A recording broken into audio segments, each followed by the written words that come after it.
संतोष देशमुख यांच्या हत्येनंतर भारतीय जनता पार्टीचे आमदार सुरेश धस यांनी आज सकाळी 8 वाजता संतोष देशमुख यांच्या नातेवाईकांशी भेट घेतली, त्यांच्याशी संवाद साधला। हजारोंच्या संख्येने त्या ठिकाणी आजही नागरिक उपस्थित होते। पंचक्रोशीतील जमाव त्या ठिकाणी तैनात होता। त्याचबरोबर वातावरण देखील तणावाचं आहे, तणावपूर्ण शांतता परिसरामध्ये आहे। सुरेश धस यांनी त्यांच्या नातेवाईकांशी संपर्क साधून काय नेमकं घडलंय हे सगळी माहिती जाणून घेत मीडियासमोर मोठा खुलासा केलेला आहे।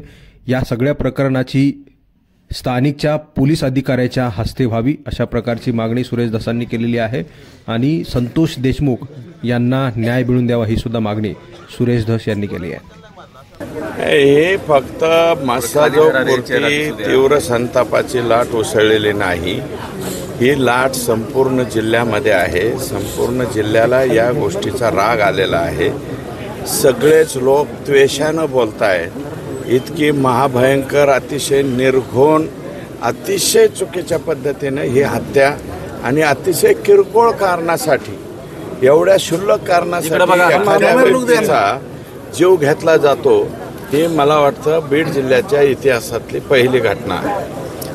यामध्ये पोलिसांची भूमिका जी आहे ते संशयास्पद वाटते तुम्हाला? काय कारवाई झाली पाहिजे? काही पोलिसांची भूमिका याच्यामध्ये संशयास्पद आहे। पाटील नावाचे कोण कर्मचारी आहेत, महाजन नावाचे कर्मचारी, एक बनसोडे म्हणून कर्मचारी, त्यांचं नाव सांगितलं गेलंय। 40-40 मिनिटं जर ते बोलावूनही येत नसतील आणि 3 तासामध्ये FIR घेतला गेला नाही, कारण अपहरण झाल्याच्या नंतर 15व्या मिनिटाला पोलीस स्टेशनला त्यांचे आत्ते भाऊ गेलेले, म्हणजे तातडीनं जर फिर्याद घेतली गेली असती आणि लगेच शोधाशोध केली असती तर संतोषचा जीव गेला नसता। इतक्या चुकीच्या पद्धतीने 3 तास सतत मारहाण जर केली तर माणूस जिवंत कसा राहील? म्हणून त्यांना प्राणाला मुकावं लागलेलं आहे।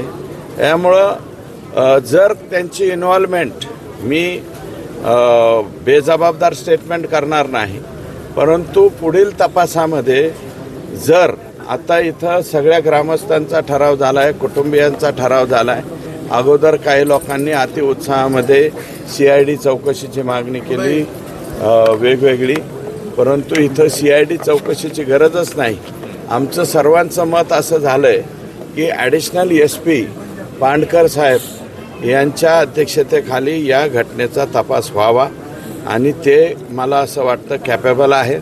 ॲडिशनल SP तपास करतील आणि त्यांच्या अंडर जे कोणते SP साहेब त्यांना अधिकारी देतील त्या अधिकाऱ्यांच्या मार्फत इथं चौकशी व्हावी आणि संशयाच्या भोवऱ्यामध्ये असलेले जर अधिकारी, जर या लोकांचे कनेक्शन सापडलं तर याच्यातले काही पोलीस अधिकारी, कर्मचारी सुद्धा याच्यामध्ये सहआरोपी झाले पाहिजेत, असं ग्रामस्थांचं मत आहे। प्रत्येक पुढारी सांगतोय की बीडमध्ये दहशत आहे, दहशत सुरू आहे।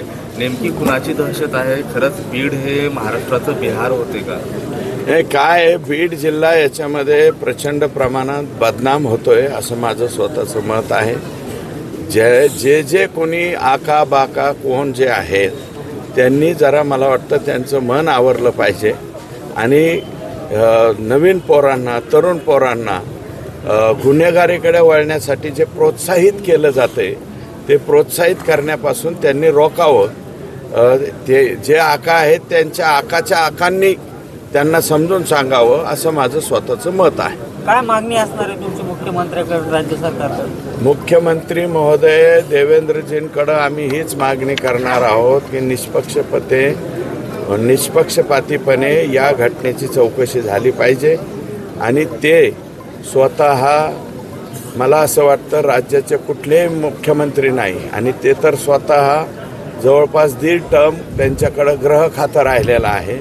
गृह खातं अतिशय चांगल्या पद्धतीने सांभाळण्याची त्यांची हातोटी आहे आणि मला असं वाटतं की याच्यामध्ये 100% त्यांना आम्ही जाऊन सांगू आणि या घटनेचा तपास छडा लागला पाहिजे। जे कोणी आरोपी आहेत ते आरोपी अटक झाले पाहिजेत आणि पुढे ही केस चालण्यासाठी उज्ज्वल निकम साहेबांसारखा मोठा वकील, सरकारी वकील म्हणून नियुक्त करावा, अशा प्रकारची सुद्धा मागणी आम्ही करणार आहोत आणि पुढच्या 1-1.5 वर्षाच्या आत या घटनेचा निकाल लागला पाहिजे।